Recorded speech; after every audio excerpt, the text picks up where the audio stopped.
Redmi but 6 ஓட tuning வந்து எனக்கு அந்த அளவுக்கு வந்து பிடிக்கல. இந்த 4 EQஸுமே வந்து பார்த்தீங்கன்னா, அந்த அளவுக்கு பெஸ்ட் டியூனிங்கா வந்து இல்ல என்ன பொறுத்தவரைக்கும். ஈவன் ஸ்டாண்டர்ட்லயே பார்த்தீங்கன்னா, கொஞ்சம் பேஸ் பூஸ்டடா இருக்கிற மாரி தெரியுது. அண்ட் மீதி எல்லாமே வந்து ட்ரபிள் பார்த்தீங்கன்னா, ட்ரபிள் மட்டுமே ஃபோக்கஸ் பண்ற மாரி இருக்கு. பட் இருந்தாலும் அந்த கிளாரிட்டி அந்த அளவுக்கு இல்ல.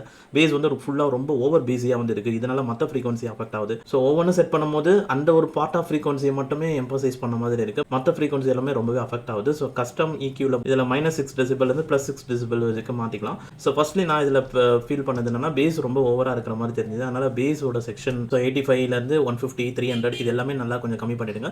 அதுக்கப்புறம் 500, 1K, 2K அந்த அதுக்கு மேல வந்து உங்களுக்கு எப்படி வேணுமோ நீங்க அட்ஜஸ்ட் பண்ணிக்கலாம். ஸோ 2K, 3, 4Kலாம் நீங்க கொஞ்சம் ஏதாவது இன்க்ரீஸ் பண்ணீங்கன்னா, உங்களுக்கு கொஞ்சம் கிறிஸ்பினஸ் வேணும் வோக்கல்ஸ்ல அப்படின்னா நீங்க வேணும்னா கொஞ்சம் இன்க்ரீஸ் பண்ணிக்கலாம். அண்ட் அது இல்லாம இதுல டைமென்ஷனல் ஆடியோன்னு புதுசா ஒன்று கொண்டு வந்திருக்காங்க. இம்மர்சிவ் சவுண்ட்னு ஒன்று எடுத்துட்டு வந்திருக்காங்க. கொஞ்சம் வோக்கல்ஸ் வந்து உங்களை விட்டு கொஞ்சம் தள்ளி போய் தூரத்துல இருந்து கேட்குற மாதிரி இருக்கும். இதை எனேபிள் பண்ணும்போது இது வந்து எக்ஸ்பீரியன்ஸ் வைஸ் கொஞ்சம் ஸ்பேஷியல் ஆடியோ மாதிரி ட்ரை பண்ணியிருக்காங்க. பட் அது உங்களுக்கு எப்படி இருக்குன்னு செக் பண்ணி சொல்லுங்க. அண்ட் நான் இதோட ரிவ்யூ சூன் போஸ்ட் பண்றேன்.